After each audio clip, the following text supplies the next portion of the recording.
Bonjour à tous et bienvenue dans le coin de Tsubasa, c'est Radunga. On se retrouve pour une petite analyse des 3 nouveaux personnages en DLC de Captain Tsubasa Rise of New Champions. Vous allez voir que c'est assez intéressant, même si il y a des choix peut-être un poil discutables.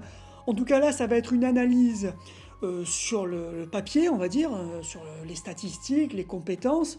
Après, on ira un petit peu les jouer, on va faire un petit match pour voir ce que ça donne en réel, parce que souvent, ce qu'on peut voir sur les chiffres, les compétences, les techniques, c'est pas toujours évident de bien se rendre compte de l'efficacité en match. Il y a des persos qui sont pas super forts et finalement en match ils le sont assez. Et inversement, parce que des fois il y a des passifs qui marchent pas. Peut-être vous ne le savez pas, mais il y a des passifs qui foirent. Donc ça a l'air fort, mais en fait en match, ça n'a pas d'impact. Et des fois il y a des passifs plus utiles que ce qu'on pourrait penser. Alors on commence avec Espadas. Physiquement, c'est pas mal, c'est ressemblant, hein, après, rien d'extraordinaire. D'ailleurs, les coupes sont disponibles, ils ont été rajoutés automatiquement, pas besoin de les acheter. Si vous avez acheté les DLC, hein, c'est quand même payant, vous pouvez créer votre Espadas attaquant. Moi personnellement, je sais que je vais le faire.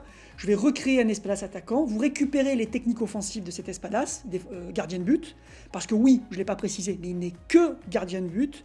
Alors ne soyez pas choqués, parce que dans le manga, à l'époque de World Youth, donc à la Coupe du Monde Espoir, il ne joue pas attaquant, il est gardien, il fait des montées. C'est que dans Rising Sun qu'il va vraiment jouer attaquant. Donc c'est assez logique de ne pas l'avoir mis attaquant, même si c'est un petit peu compliqué du coup de lui faire marquer des buts ou des actions, même si vous allez voir que c'est assez bien foutu. Mais ça peut être sympa de créer son propre Espadas attaquant en récupérant toutes les techniques. Alors vous voyez les stats, on voit que c'est un joueur très complet. D'ailleurs le coût est à 153, c'est très haut. Ça fait partie des joueurs qui ont le plus haut coût du jeu. Le problème c'est qu'il n'est pas spécialisé. Donc il va être bon partout, mais pas exceller dans un domaine. Et déjà, en tant que gardien, on voit que ça va bloquer. Parce que 90 en défense, 84 en puissance, ça en fait un gardien moyen plus. C'est pas du tout... On va aller d'ailleurs regarder 90 en défense, 84 en puissance. Donc 90-84, on va aller voir ne serait-ce qu'un Zino, qui n'est pas Hernandez, qui n'est pas fou. Voilà, vous voyez, 98 en défense, 87 en puissance. Donc il est largement meilleur, alors que pourtant on sait très bien qu'il est loin de Genzo et Müller. Donc j'ai bien peur qu'en tant que gardien, il soit un peu léger. Après, on va aller voir les compétences, mais déjà je trouve que là-dessus, c'est pas très bon. Après c'est compliqué, parce que si vous voulez faire un Espadas qui est quand même bon offensivement, vous ne pouvez pas lui mettre non plus 95 de partout. Et si vous lui mettez 98 en défense, 90 en puissance, et quand même les notes en attaque, vitesse et technique qu'il a, ça en ferait un joueur à 180 de coups. C'était pas trop logique. Donc c'est un perso qui est compliqué à faire. On voit les techniques, et déjà on voit de suite qu'il y a un premier problème, c'est qu'elles sont beaucoup trop faibles. D'abord, B+, pour le tir de base, alors ça c'est nouveau, hein, d'ailleurs depuis la dernière mage, il y a des plus. Avant il n'y avait que C, B, A, S, double S, triple S, maintenant il y a des petits plus pour ajouter donc, un niveau supplémentaire à chaque fois. B+, c'est trop faible. Si vous vous faites chier à traverser tout le terrain pour tirer avec Espadas, je suis désolé, mais il faut qu'à la sortie, il ait un tir S. Je suis désolé. Pour moi, c'est un tir S. D'ailleurs, il marque un but hein, dans le manga. Donc, même contre l'Espagne, il marque un but. Il marque un but contre le Japon, mais aussi contre l'Espagne. Donc, quand il a des actions de but, ben, il marque. Donc, il n'y a pas de raison qu'on lui mette du B+. Surtout, vu la difficulté de traverser le terrain avec lui. Et B+, sur de l'aérien. Bon, sur de l'aérien, à la rigueur, les techniques sont souvent faibles, les techniques solo. Mais pour moi, c'est beaucoup trop faible. Après, dribble, c'est trop faible. Voilà, base B, vitesse A. Voilà, et là, c'est base A. En plus, c'est du classique, hein, dribble aérien, lever de bouclier. Ils n'ont pas créé de dribble, c'est dommage. Ensuite, défensivement, bon, ça à la rigueur, défensivement, si vous perdez le ballon avec Espadas, vous allez tenter de le récupérer avec un autre joueur pendant qu'Espadas retourne dans la cage, c'est pas le plus important. On va aller voir les compétences. Alors d'abord, sa compétence de capitaine gagne toujours lors d'un tacle en défense. Ça, c'est très très fort. Parce que ça veut dire que quand vous l'activez, vous devenez un mur en défense, parce que votre adversaire sera obligé d'esquiver, de contourner vos joueurs, il ne pourra plus aller au duel. Et ça augmente fortement la puissance de tir de l'équipe et la vitesse de déplacement en dribble. Donc ça, c'est super bien pensé. Parce qu'en fait, ce qu'il faut faire, c'est que si vous voulez faire une montée avec Espadas, vous lui passez le ballon, vous activez la V-zone, et là, il va devenir donc plus rapide après ses dribbles, donc c'est bien pour traverser le terrain. Si vous arrivez au bout du terrain, il aura un gros boost de tir, très intéressant. Et si vous perdez le ballon, vous aurez encore tous vos joueurs qui seront cheatés en tacle. Donc ça sera très compliqué pour votre adversaire de faire une contre-attaque. Donc ça, oui, c'est une excellente idée. Ensuite, gardien miraculeux, ça c'est toujours actif. Augmente fortement après une parade. Donc si vous faites un arrêt, il va avoir un énorme boost en attaque et en rapidité. Ça, c'est super bien pensé. Espadas vient de faire un arrêt. Vous partez en contre-attaque. Et là, vous avez un joueur extrêmement fort en attaque et en rapidité, sachant qu'il a des stats déjà correctes à ce niveau-là. Ça, c'est très bien pensé aussi. Et en plus, le gardien récupère un peu d'énergie quand tu gagnes un dribble ou beaucoup après une technique de tir. Donc ça, c'est super intéressant. Ça veut dire que le gardien Espadas, bon, peut-être qu'il a plus beaucoup d'énergie. Vous avez fait un arrêt avec lui et vous sentez que c'est son dernier arrêt possible et qu'après il va se prendre un but. Là, vous partez à l'assaut avec lui et à chaque fois que vous allez réussir un dribble, sa barre de gardien va se remplir. Et si à la fin de l'action, vous arrivez à faire un tir, vous allez peut-être avoir votre barre qui s'est quasiment totalement ou peut-être totalement remplie. On va faire le test juste après. Donc ça, c'est très très bien aussi. C'est très bien pensé pour le Espadas offensif. Ensuite, quand l'énergie restante est de 75% ou plus, donc alors, au début de match, par exemple, quand il est à plein ou après peut-être un arrêt, augmente toutes les stats très petits. Donc il sera surtout fort en début de match, tant qu'il est en pleine forme. Ça, c'est assez logique par rapport au manga, parce qu'on a vu qu'Espadas est très très fort au début des matchs, semble invincible, et puis à la fin, il explose, il se fait blesser. Donc c'est bien. Après, c'est un boost que très petit. Vu ses stats un peu faibles, je pense qu'il aurait fallu mettre mieux que très petit. Ensuite, tard dans le match, lorsqu'aucune équipe n'a marqué, augmente sa puissance de tir. Bon, voilà, pas mal pour une dernière offensive, pour essayer de gagner le match. Et enfin, quand l'adversaire est en tête, augmente toutes tes stats très petits. Alors ce que j'espère, c'est que là, il manque deux compétences. C'est dommage que si on monte le rang d'amitié de sa carte, on va pouvoir débloquer une nouvelle compétence. Parce que ça ne serait pas du luxe. Parce que là, quand vous êtes mené, augmentation très petit de stats, c'est du très petit. C'est pas ça non plus qui va tout changer. Pour lui. Après, il faudra faire des tests, bien entendu. Mais là, sur le papier, c'est pas fou. Après, dans quelques jours, je vous sortirai une tier list complète des gardiens. Donc, en prenant en compte aussi Espadas. Donc, là, on aura fait tous les tests avec Traga, qui fait même 90% du boulot. Hein, je vais pas mentir. C'est lui qui fait tous les tests. Après, on discute un petit peu ensemble des résultats. Quand je ferai la vidéo, je vous mettrai son nom complet sur Twitter, si vous voulez aller le suivre par exemple pour le remercier d'avoir fait tout ce boulot. On vous prépare ça pendant quelques jours, mais ça permettra là de savoir clairement ce que vaut Espadas après des tests. Ensuite, deuxième joueur, on va regarder Bounak. Bounak, très sympa, vous voyez, très très sympa le design.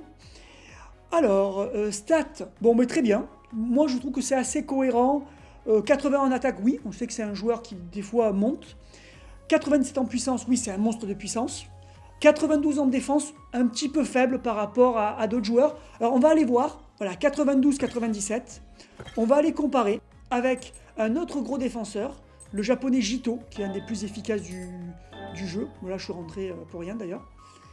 Alors, 92-97, vous voyez, bon, c'est un peu l'inverse de Jito.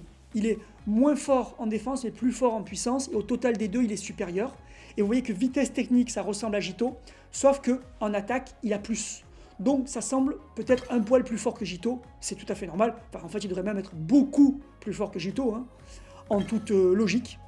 Et d'ailleurs, on n'a pas regardé, mais en coup, il a 113. Donc pour un défenseur, c'est vraiment dans le haut du panier. Donc très bien au niveau des stats. Voyons maintenant les techniques. C'est là-dessus que ça va jouer. Alors il a un tir A, c'est bien. C'est bien, alors la portée est intermédiaire. Je pense qu'il aurait mérité un tir longue portée pour qu'il puisse quand même, en tant que défenseur, pouvoir tirer souvent. Ça, c'est un peu dommage, mais au moins il a un tir A. C'est pas mal. Ensuite, dribble Muay Thai, puissance S. Alors ça, c'est bien parce que ça veut certainement dire que c'est sa stat de puissance qui va faire en sorte que ce dribble réussit. Et comme en puissance, c'est un monstre, ce dribble va être extrêmement puissant. Voilà, il a 2 fois le même dribble, ça c'est très bien. Tacle Muay Thai, puissance double S. Donc ça veut dire certainement que ça va être un monstre et dégâts s'il réussit S. Ça veut dire que vraiment il va faire très mal aux adversaires, c'est-à-dire que si vous réussissez le tacle, votre adversaire va avoir un malus de stade de puissance qui est assez important. Donc derrière il aura du mal à marquer des buts. Donc je pense que ça va faire un des meilleurs défenseurs du jeu. Pareil avec Traga, on va vous faire la tier list des défenseurs. Elle est prête en fait, il faut juste la mettre à jour avec les persos en DLC. Donc ça c'est très très fort. Très très fort. Blocage tenace, puissance S, ça c'est génial aussi. parce que Bunak est très très fort en défense. On voit dans le match contre le Japon qu'à chaque fois, il bloque sans aucun problème les tirs de Tsubasa, et même de Shingo, mais bon, Shingo après, il n'est pas extrêmement puissant. Après, pour TC, ça ne sera pas facile de le déclencher, mais tous les persos comme ça, un peu puissants, ils ont une portée C, donc c'est un petit peu normal. Mais en tout cas, il a l'air extrêmement fort. Maintenant, on va regarder les compétences. Compétences du capitaine. Un tacle réussi de quiconque dans ton équipe fera diminuer toutes les stats adverses et épuisera fortement leur jauge de zone V. Super sympa. Ça, j'aime bien que ces joueurs arrivent avec des compétences du capitaine très intéressantes, parce que ça veut dire que pour nos avatars, on pourra les récupérer, et ça apporte en plus des mécaniques un peu originales. Là, ça veut dire que si vous avez activé ça, votre adversaire va avoir du mal à attaquer, parce que, ok, vous n'êtes pas forcément plus fort en tacle, contrairement par exemple à la compétence du capitaine d'Espadas, mais par contre vous lui faites très mal, parce que ça fait mal à toutes les stats, donc l'adversaire le ressent vraiment, et en plus sa V-zone descend, et on sait que des fois les matchs se jouent sur la gestion de la V-zone. Défense Muay Thai, sur un tacle réussi, augmente ta jauge zone V très petit, bon c'est toujours ça de prix, parce qu'il va réussir beaucoup de tacles, hein, donc à chaque fois ça va remplir la V-zone. Diminue la jauge de l'adversaire très petit, ça c'est très fort, diminue temporairement toutes les stats d'adversaires battus. Ça, c'est très très fort. Donc, entre le malus de sa technique de tacle et ça, autant vous dire qu'il va mettre dans un état pas possible les adversaires qui auront pris son tacle. Ils seront cuits derrière en niveau stat. Et en plus, la V-zone va descendre. Mais ça, c'est très très bien pensé par rapport au manga. Parce qu'on voit que quand il met des tacles dans le manga, il blesse ses adversaires. Et après, derrière, ils sont pas très en forme. Hein. Donc, c'est très bien. Tacleur d'acier, lorsqu'un tacle touche un dribble rapide. Donc là, c'est spécialement pour les dribbles rapides, le R1. Augmente les dégâts d'énergie infligés aux adversaires énormes. Donc ça veut dire que contre Bunak, il faudra plutôt faire le R2 pour éviter de se prendre ce malus. Parce que là, il n'y a même pas marqué tacle réussi. Hein. Il y a marqué lorsque le tacle touche un dribble rapide. Donc si ça suffit d'aller au contact pour prendre ce malus, vous pouvez bannir le tacle R1 contre Bunak. Mais ça veut dire que Bunak sera que vous allez en général faire contre lui le dribble R2. Donc, à lui de faire toujours le tacle R2 pour vous faucher. Il va être très très dur à passer. Destructeur. Là, c'est sur un tacle réussi, prolonge davantage la diminution des stats de l'adversaire. Donc, en plus de vous bourrer de malus de stats, avec ça, en plus, le malus va durer plus longtemps. C'est redoutable. Toujours actif, augmente la puissance de tes techniques de blocage. Effet énorme. Alors, bon, là, je pense qu'on est face au meilleur défenseur du jeu. Ce qui est tout à fait normal, hein, puisque dans le databook, je vous renvoie vers ma vidéo sur le databook, là je vous mets le lien en haut à droite, c'est le défenseur le mieux noté, donc c'est tout à fait logique, parce que là, il est fort défense, il est fort en contre, il met du malus à gogo, gros défenseur. Hein. Là, je pense qu'on tient vraiment un joueur qu'on va retrouver dans toutes les équipes PVP. Vraiment content qu'ils aient respecté parfaitement Bunak, peut-être qu'il aura 2 autres compétences, ou au moins une à débloquer, en faisant monter le rang d'amitié. Mais voilà, vraiment très très bien, très très bien. Belle réussite de ce Bunak. Et ensuite on termine avec Levin, 136 de coups, c'est bien. Alors là on voit les stats, c'est assez réparti, mais surtout technique. Alors là, c'est certainement parce qu'on est à l'époque avant la mort de sa copine, où il va développer un jeu tout en puissance. À cette époque-là, on est face à un Levin qui est plutôt un milieu de terrain classique, un meneur de jeu, un joueur technique. 96 en technique, c'est très bien. Plutôt rapide quand même. Défensivement pas mauvais, non c'est bien, au niveau des stats c'est pas mal, pour un Levin junior, hein, bien sûr. Ensuite, au niveau des techniques, alors là ça commence très mal avec un tir B. Alors bien sûr on connaît rien de Levin à 15 ans, mais quand même quoi, un tir B à Levin, alors vitesse S, c'est pareil, on sait jamais à quoi ça correspond exactement, ce côté vitesse S, mais ça veut dire que bon, sur la barre d'énergie du gardien, vous n'allez pas faire souvent mouche, hein. Avec un tel tir, qu'est-ce qui a marqué? Type droit déjà, donc ça ne fait pas d'effet, donc ça ne prend pas en compte le fait qu'il ait 96 de technique, un peu dommage. Ouais, ça c'est pas terrible. Tir acrobatique B, voilà, retourné acrobatique, ouais, pas terrible non plus. Et enfin le super tir S, ouais voilà, bon, sur le papier, on est un peu déçu quand même, hein, parce que on est loin du Levin, du manga, qui est vraiment très fort, qui fait la misère à Müller, qui met en grande difficulté Genzo, qu'il avait blessé par le passé. Bon, apparemment, à 15 ans, le mec se branlait un petit peu à l'entraînement. Ça lui a fait du bien, la mort de sa copine, apparemment, parce qu'il s'est mis à l'entraînement sérieusement, il en avait besoin. Après avoir toujours pareil les compétences, on va regarder ça de suite. Mais je vous avoue, quand même, que Pour un Levin, pour un joueur aussi emblématique, je pense qu'un double S, c'était pas du luxe, sachant qu'il y a même des joueurs qui ont triple S en tir. Bon après, il a vitesse S. Donc, est-ce que ça permet au tir d'être moins souvent contré? Et portée long, ça c'est bien. Ça c'est très bien de pouvoir déclencher de très loin. Feinte de l'aurore, base D. Alors ça, pareil, on ne sait pas encore vraiment expliquer c'est quoi cette base. On ne sait pas. Mais technique triple S. Et vu la stat de technique qu'il a, il va être très très compliqué à stopper, je pense. Passe courbe, bon ça on s'en fout. Et ensuite en défense, rideau de l'aurore, c'est bien, sa technique signature aussi. Ça c'est super, avec triple S en technique, donc ça risque d'être très fort. Par contre le tacle R1 à éviter parce que c'est du C, c'est pourri. Et on passe maintenant aux compétences pour terminer. La zone Levin, le titre merdique, augmente fortement la vitesse de déplacement de ton équipe et augmente la puissance des tirs au sol de ton équipe en attaque. Ça c'est bien, ça c'est bien. La vitesse c'est très très important dans le jeu. Là c'est toute l'équipe qui est touchée. Et les tirs c'est important, donc ça c'est très efficace. C'est pas original mais c'est très efficace. La combine viking. Alors ça c'est bien, hein, parce que c'est encore une traduction Google Trad, parce que ça devrait être la combinaison à la rigueur. Là la combine viking, on dirait une combine pour arnaquer les gens. Vous savez comme dans les reportages où on suit les flics. Oui, en ce moment à Paris, un groupe de Danois a mis en place la combine viking qui sert à arnaquer tous les commerçants du secteur. Un peu ridicule.